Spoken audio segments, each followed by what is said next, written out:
Hello friends, banking సెక్టార్లో career start చేయాలనుకునే వారికి ఒక అద్భుతమైన అవకాశం వచ్చేసింది.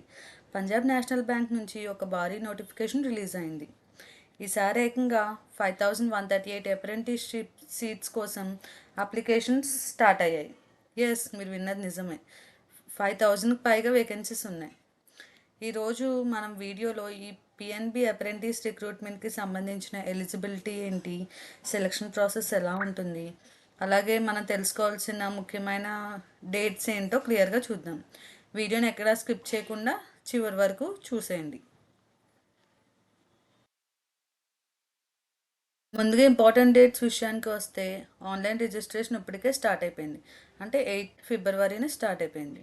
ఓకే, అప్లై చేయడానికి లాస్ట్ డేట్ వచ్చి 24th ఫిబ్రవరి. ఓకే, నెక్స్ట్ వచ్చి టెంటేటివ్ డేస్ మనకి ఎగ్జామ్స్ అనేవి మార్చ్ ఫస్ట్ వీక్లో రిలీజ్ చేయొచ్చు అనమాట. మనకి నోటిఫికేషన్లో మొత్తం 5138 సీట్స్ ఉన్నాయని చెప్పాను కదా. అందులో తెలంగాణకి సంబంధించి 69 సీట్స్, అలాగే ఆంధ్రప్రదేశ్కి సంబంధించి 56 సీట్స్ అనేవి అలోకేట్ చేశారు. మిగిలినవన్నీ కూడా మిగిలిన స్టేట్స్కి అలోకేట్ చేశారు. Next eligibility and age education గురించి వస్తే, ఇప్పుడు ఎలిజిబిలిటీ క్రైటీరియా యాజ్ ఆఫ్ ఫస్ట్కి మనం ఇక్కడ చూసుకుంటే యాజ్ ఆఫ్ 1/1/2026కి మనకి ఎలిజిబిలిటీ క్రైటీరియా అనేది ఇచ్చారనమాట. నెక్స్ట్ మీరు అనేది ఇండియా లేదా నేపాల్ ఆర్ భూటాన్ సిటిజన్ అయ్యి ఉండాలి. ఇంకా ఏజ్ లిమిట్కి వస్తే అభ్యర్థుల వయసు కనీసం 20 ఇయర్స్ అయినా ఉండాలన్నమాట. అంటే మినిమం 20 ఇయర్స్. ఇక్కడ మనం చూసుకుంటే ఏజ్ మినిమం 20 ఇయర్స్, అలాగే మ్యాక్సిమం 28 ఇయర్స్. ఎప్పటికీ ఫస్ట్ జనవరి 2026కి ఖచ్చితంగా ఉండాలన్నమాట. ఓకే, అంటే మీరు 2/1/1998 అప్పుడు లేదంటే 1/1/2026 ఈ మధ్యలో పుట్టి ఉండాలన్నమాట. అయితే గవర్నమెంట్ రూల్స్ ప్రకారం ఏజ్ రిలాక్సేషన్ కూడా ఉంది ఇందులో. సో ఎస్సీ ఎస్టీ అభ్యర్థులకి 5 ఇయర్స్, అలాగే ఓబీసీ వాళ్ళకి 3 ఇయర్స్, అలాగే పీడబ్ల్యూబీడీ వాళ్ళకి 10 ఇయర్స్ వరకు ఏజ్ రిలాక్సేషన్ అనేది వర్తిస్తుంది అనమాట.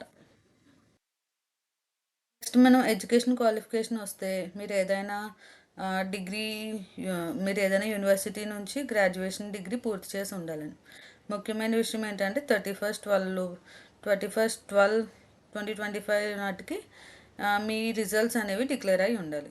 ఇంకొక ఇంపార్టెంట్ పాయింట్ ఏంటంటే, మీరు ఏ స్టేట్కి అయితే అప్లై చేస్తున్నారో ఆ స్టేట్ యొక్క లోకల్ లాంగ్వేజ్లో ప్రొఫిషియన్సీ అనేది తప్పనిసరిగా ఉండాలి. అంటే చదవడం, రాయడం, మాట్లాడడం ఖచ్చితంగా ఉండాలన్నమాట.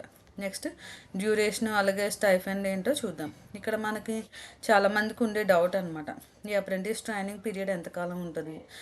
ఇది సరిగ్గా 1 ఇయర్ ఉంటుందన్నమాట. అంటే 12 మంత్స్ అనేది ఉంటుంది. 1 ఇయర్ ట్రైనింగ్. ఇందులో మనకి 2 వీక్స్ అనేది బేసిక్ ట్రైనింగ్ అండ్ 50 వీక్స్ అనేది ఆన్ ద జాబ్ ట్రైనింగ్ అనమాట. ఇయర్ ట్రైనింగ్లో మీకు మంత్లీ స్టైఫండ్ కూడా ఇస్తారు. Okay, rural, semi urban and urban బ్రాంచెస్లో పోస్టింగ్ వస్తే పర్ మంత్ వచ్చి 12,300 అనేది స్టైఫండ్ ఇస్తారు. నెక్స్ట్ ఇంకోటి ఏంటంటే, ఇది నెక్స్ట్ మెట్రో సిటీస్లో అయితే 15,000 వరకు ఇస్తారనమాట. ఇక్కడ ఒకటి మనం గుర్తుపెట్టుకోవాలి. ఓకే, ఏంటంటే ఇది పర్మనెంట్ జాబ్ అనేది కాదు, కేవలం 1 ఇయర్ ట్రైనింగ్ మాత్రమే. దీని తర్వాత మీరు బ్యాంక్లో ఉద్యోగం కోసం క్లెయిమ్ చేయలేరు. ఓకే, అండ్ ఎగ్జామ్ ప్యాటర్న్కి వస్తే, మనకు సెలక్షన్ ప్రాసెస్ అనేది 4 స్టేజెస్లో ఉంటుంది. ఫస్ట్ ఏంటి, online return test. Next document verification, తర్వాత లోకల్ లాంగ్వేజ్ టెస్ట్, ఆ తర్వాత మెడికల్ ఎగ్జామినేషన్ అనమాట. అలాగే మనకి సిలబస్ విషయానికి వస్తే, జనరల్ ఆర్ ఫైనాన్స్ అవేర్నెస్ నుంచి 25 క్వశ్చన్స్ వస్తాయి, అలాగే ఇందు నుంచి 25 marks. Next general English, quantitative and reasoning aptitude and computer knowledge, ఇలా మొత్తం టోటల్ 4 ఉంటాయి. 4 సెక్షన్స్కి 100 క్వశ్చన్స్ విత్ 100 మార్క్స్. మనకు టోటల్ డ్యూరేషన్ వచ్చేసి 60 minutes అనమాట. మనం ఎగ్జామ్ అనేది హిందీలో కానీ ఇంగ్లీష్లో కానీ రాయొచ్చు. ఈ ఎగ్జామ్ మనం సొంత ల్యాప్టాప్లో రాసుకోవచ్చు, లేదా స్మార్ట్ ఫోన్ ద్వారా ఇంట్లోనే రాయొచ్చు అనమాట. అంటే రిమోట్గా మనం రాసుకోవచ్చు. ఓన్లీ మనకు క్యాప్చరింగ్ ఇమేజెస్ అనేది జరుగుతుంది. ఓకే.